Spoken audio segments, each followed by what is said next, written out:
Sumainyo ang Panginoon. Ang mabuting balita ng Panginoon ayon kay San Juan.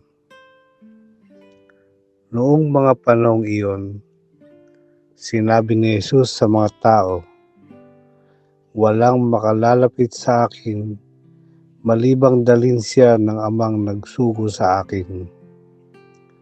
At ang lalapit sa akin ay muli kong bubuhayin sa huling araw." Nasusulat sa aklat ng mga propeta.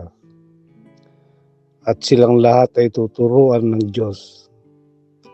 Ang bawat nakikinig sa Ama at natututo ay lalapit sa akin.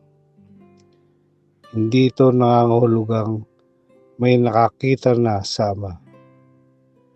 Yaong nagmula sa Diyos ang tanging nakakita sa Ama.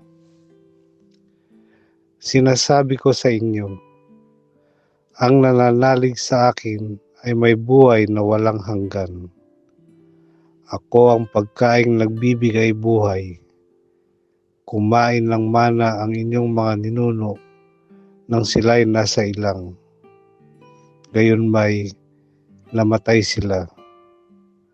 Ngunit ang sino mang kumain ng pagkaing bumaba mula sa langit ay hindi mamamatay.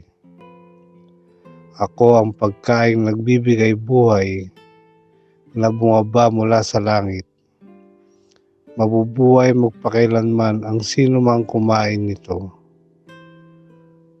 At ang pagkaing ibibigay ko sa ikabubuhay ng sanlibutan ay ang aking laman.